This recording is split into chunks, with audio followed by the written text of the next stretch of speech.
ఈరోజు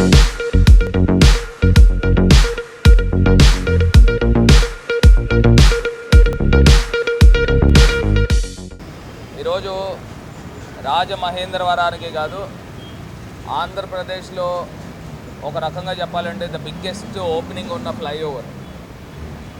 200 అడుగులు వెడల్పు ఓపెనింగ్తో ఉన్న ఫ్లైఓవర్ ఇది గత ప్రభుత్వంలో తెలుగుదేశం హయాంలో కేవలం వాళ్ళ నిర్లక్ష్యం కారణంగా కొన్ని వందల ప్రాణాలు కోల్పోయినాయి.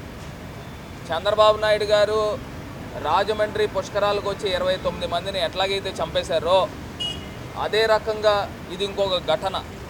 మోరంపూడి ఫ్లైఓవర్ నిర్మాణం చేయక లెక్కల గణాంకాలు తీస్తే కొన్ని వందల ప్రాణాలు ఇక్కడ కోల్పోవడం జరిగింది.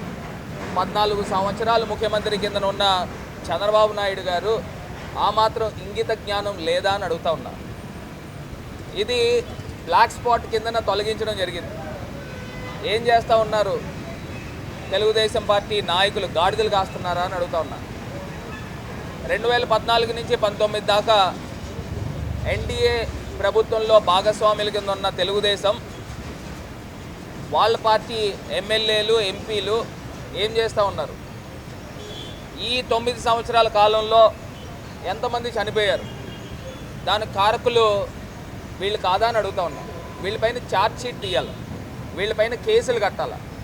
పాపం కడుపు కోతతో ఉన్న వాళ్ళ కుటుంబ సభ్యులందరూ కూడా వీళ్ళపైన కేసులు కట్టాలి.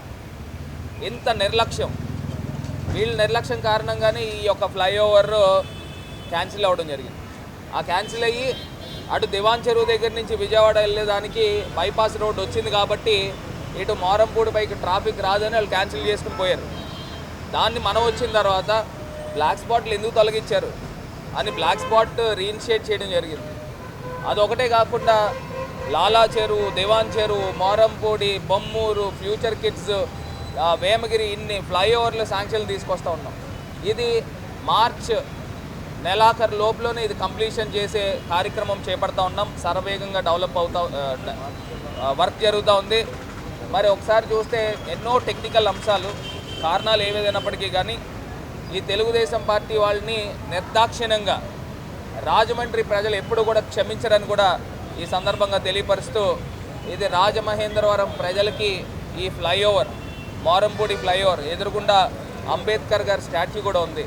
వారి సాక్షిగా ఇది రాజమండ్రి ప్రజలకు అంకితం చేస్తూ ఉన్నాము.